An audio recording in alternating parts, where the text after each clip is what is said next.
അപ്പോൾ ഞാനിന്ന് ഉണ്ടാക്കാൻ പോകുന്നത് KFC സ്റ്റൈലിലെ ഒരു ബ്രോസ്റ്റഡ് ചിക്കൻ്റെ റെസിപ്പിയാണ്. ഇതിൽ കുറച്ച് കാര്യങ്ങൾ ശ്രദ്ധിക്കാണ്ട്, അതുകൊണ്ട് തന്നെ വീഡിയോ എല്ലാവരും സ്കിപ്പ് ചെയ്യാതെ കാണാം കേട്ടോ. അപ്പോൾ നമുക്ക് കുക്കിങ്ങിലേക്ക് പോവാം.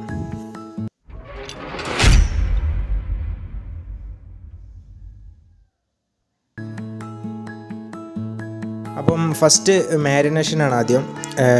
ഒരു ഫുൾ ചിക്കനിലേക്കുള്ള മസാലയാണ് ഇപ്പോൾ സെറ്റാക്കുന്നത്. അതായത് സ്കിന്നോട് കൂടിയ ഫുൾ ചിക്കന് നമ്മൾ ബ്രോസ്റ്റഡിൻ്റെ പീസായിട്ട് കട്ട് ചെയ്ത് വാങ്ങിച്ചാണ്. അപ്പോൾ ഫസ്റ്റ് മാരിനേഷൻ ഒരു പാത്രത്തിൽ നമ്മൾ 1 ടീസ്പൂൺ മഞ്ഞൾപ്പൊടി, ഒരു 4 ടീസ്പൂൺ മുളക് പൊടി, ആവശ്യത്തിന് ഉപ്പും ചിക്കന് മുങ്ങി കിടക്കാൻ ആവശ്യമായ വെള്ളവും ഒഴിച്ചിട്ട് നന്നായിട്ട് മിക്സ് ചെയ്യാം.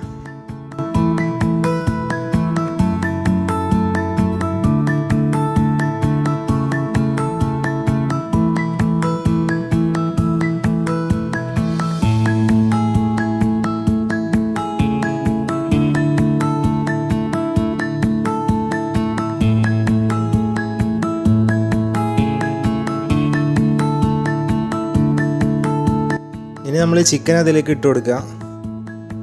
ഏകദേശം ഒരു 4 മണിക്കൂറോ 5 മണിക്കൂറോ ചുരുങ്ങിയത് മാരിനേഷൻ വെക്കണം. അതല്ല എന്നുണ്ടെങ്കിൽ ഓവർനൈറ്റ് ഫ്രിഡ്ജിൽ വെച്ചാലും മതി, ഫ്രീസ് ചെയ്യേണ്ട, താഴത്ത് വെച്ചാൽ മതി.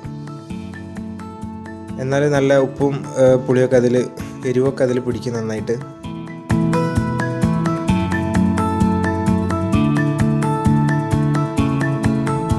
നെക്സ്റ്റ് ഇതിനെ കോട്ട് ചെയ്യാനുള്ള മസാല റെഡിയാക്കാം. ഏകദേശം ഒരു 3 സ്റ്റേജായിട്ടാണ് ഇതിൻ്റെ പ്രിപ്പറേഷൻ നടക്കുന്നത്. ഇതിൻ്റെ സെക്കൻഡ് സ്റ്റേജാണ്. അതിലേക്ക് നമുക്ക് 1 കപ്പ് ഓൾ പർപ്പസ് ഫ്ലോർ, അതുപോലെ 3 ടീസ്പൂണ് കോൺഫ്ലവറിൻ്റെ പൗഡർ, 1 കോഴിമുട, ആവശ്യത്തിന് ഉപ്പും നല്ല തണുത്ത വെള്ളവും, അതായത് നമ്മൾ ഫ്രീസ് ചെയ്ത നല്ല തണുത്ത വെള്ളം ഒരു 1.5 കപ്പ്, അതായത് 2 കപ്പ് ഇവിടെ ഒഴിച്ചിട്ട് മിക്സ് ചെയ്യുന്നുണ്ട്. അതിൻ്റെ ആ ഒരു സ്ട്രക്ചർ ലൂസ് കണക്കാക്കിയിട്ടാണ് വെള്ളം ഒഴിക്കേണ്ടത്. ഒരു ഫുൾ ചിക്കൻക്കുള്ള മസാലയാണ് ഇപ്പോൾ റെഡിയാക്കുന്നത് കേട്ടോ.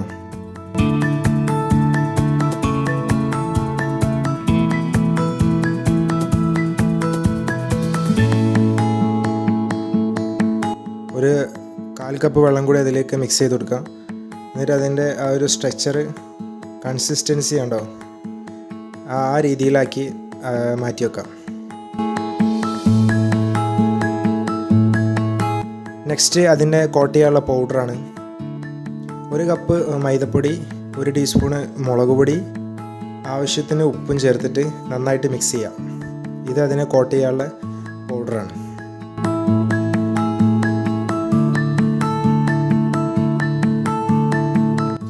നെക്സ്റ്റ് നമ്മൾ ചിക്കൻ ഫ്രൈ ചെയ്തെടുക്കാൻ പോവാണ്. അപ്പോൾ അതിനായിട്ട് നമ്മൾ ഒരു പാനിലോ അതല്ലെങ്കിൽ കുക്കറിലോ ഓയിൽ ഒഴിക്കാം. ഒരു 3/4 ഭാഗത്തോളം മുങ്ങിക്കിടക്കാൻ പാകത്തിലുള്ള ഓയിൽ ഒഴിച്ചിട്ട് നമുക്കിതിനെ ഫ്രൈ ചെയ്തെടുക്കാം. അപ്പോൾ ഓരോ പീസും നമ്മൾ ആദ്യം തണുത്ത വെള്ളത്തുകൊണ്ടുണ്ടാക്കിയ ആ ഒരു മിക്സിൽ ആദ്യം ഡിപ്പ് ചെയ്യാം. എന്നിട്ട് നമ്മൾ മൈദപ്പൊടി വെച്ചുണ്ടാക്കിയ ആ പൗഡറിൽ ഫുൾ കോട്ട് ചെയ്യാം. എന്നിട്ട് നന്നായിട്ടൊന്ന് തട്ടിയിട്ട് നമുക്ക് ഓയിലിട്ട് കൊടുക്കാം.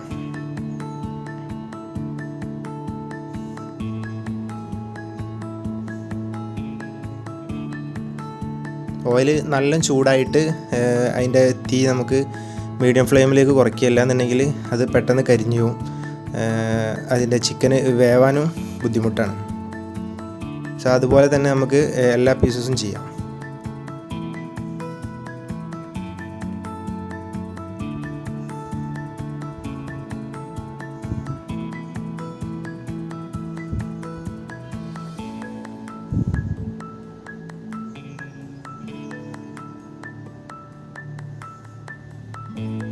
ഏകദേശം ഒരു ലൈറ്റ് ബ്രൗണിലെത്തുമ്പോൾ നമുക്കത് മറിച്ചിട്ടിട്ട് ഫുൾ ഒരു ഗോൾഡൻ ബ്രൗൺ ആയിക്കുമ്പോൾ നമുക്ക് അത് എണ്ണയിൽ നിന്ന് കോരിയെടുക്കട്ടോ.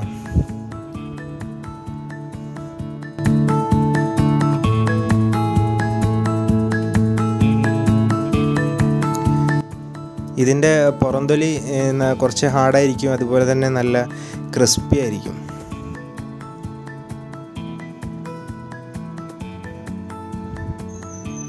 സ്കിന്നുള്ള ചിക്കൻ വെച്ച് ചെയ്താലേ ഇത്ര ക്രിസ്പിനെസ് കിട്ടുള്ളൂ. മറ്റേ ഒരു നമ്മൾ സാധാ ചിക്കൻ വെച്ച് ചെയ്യുമ്പോൾ ആ ഒരു പുറത്തത്തെ കോട്ടിങ് ഇത്ര ക്രിസ്പി ആയിട്ട് കിട്ടില്ല.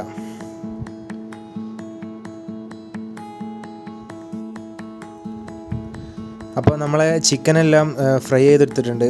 അപ്പോൾ നിങ്ങൾ ചെയ്യുന്നുണ്ടെങ്കിൽ കറക്റ്റ് ഈ മെത്തേഡ് തന്നെ കറക്റ്റ് ഫോളോ ചെയ്യുക കേട്ടോ.